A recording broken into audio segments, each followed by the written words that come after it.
In their childhood backyard in Ohio, Kyan and Ryan formed a partnership built on a specific division of labor. Kyan provided the raw logic, while Ryan acted as his brother's translator, explaining Kyan's blunt honesty to a neighborhood that often found it jarring. While other children played games of tag, 10-year-old Kyan sat under an oak tree, meticulously organizing thousands of building blocks by color and gradient. To him, the world was a series of systems to be optimized.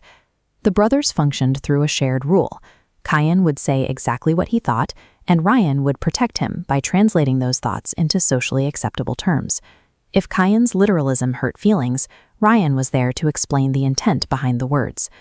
This balance shifted when Ryan met Jessica DeMarco. She was focused on the aesthetics of high society, viewing Kyan's lack of social filter not as a trait to be protected, but as an embarrassment to be managed. Under her influence, Ryan began to prioritize social status over his brother's reality. At a family brunch, Kyan watched Jessica belittle a waitress and calmly stated that her personality was built on narcissistic demands that would eventually drain Ryan's resources. Jessica's reaction was immediate. She delivered an ultimatum that Kyan be barred from their wedding entirely. Caught between his brother and his fiancée, Ryan chose to protect his new social standing. He agreed to the ultimatum, deciding to hide the wedding details from his twin to avoid a scene that might ruin the wedding photos. Ryan's decision to exclude his twin was a rejection of the foundation they had built since childhood. By choosing the comfort of a lie over the difficulty of the truth, he broke the bond that had defined their lives. The betrayal involved the entire family. Their parents, fearing Jessica's outbursts, helped hide the mail and whispered in hallways. They told Kyan that he was a bit much and that they simply wanted one day without his bluntness causing a scene. On the day of the wedding, Kyan sat in his living room wearing a custom-tailored tuxedo, waiting for a phone call that never came. He found out he had been replaced 3 days later when he saw photos of the ceremony online. When Kyan confronted them, the family told him he needed to realize the world didn't revolve around his lack of a filter. Kyan responded by moving away, changing his number, and severing every connection to the people who had asked him to be silent. Ryan's new life, built on status and social performance, eventually fractured. He discovered Jessica had been seeing another man since their engagement, and a paternity test revealed the twins they were raising were not his. The high society life he had traded his brother for was gone. Kyan, meanwhile, found success in an AI startup and met Cynthia, an IT specialist who valued his honesty. She didn't see his bluntness as a flaw to be managed, but as a reliable, steady pulse that she could trust implicitly. Ryan's reliance on social facades left him with a life he didn't recognize, while Kyan's refusal to compromise his nature allowed him to build a life with someone who actually understood him.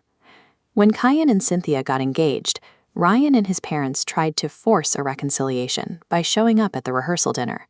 They hoped that the family values they had previously ignored would now grant them access to Kyan's new life.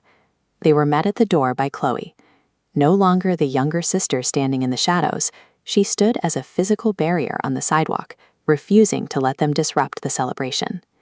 Chloe forced them to face the reality of their choices.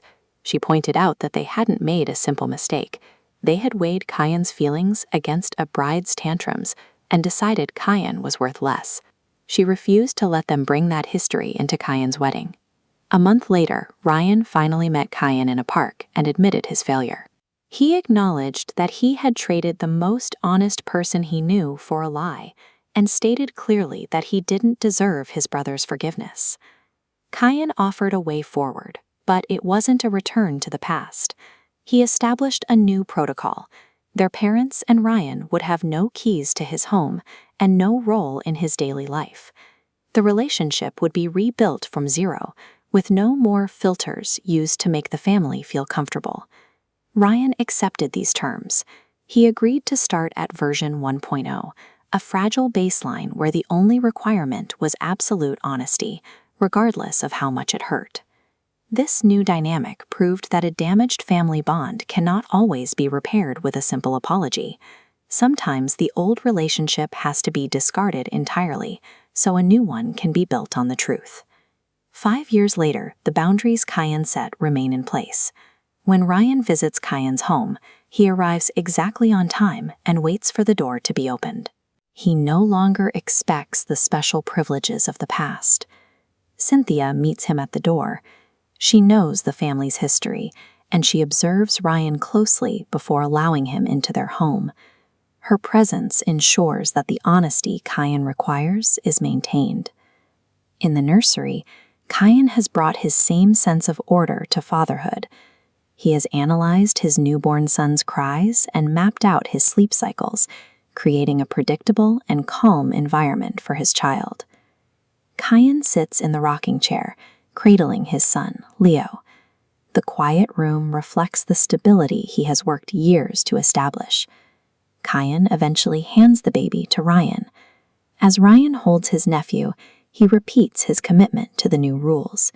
He promises to be the uncle who tells the boy the truth, ensuring that Leo grows up in a world where words and intent are the same thing. The brothers walked away that day with a connection that was no longer a fortress, but a single fragile thread. It wasn't the childhood they remembered, but for the first time in years, the air between them was clear.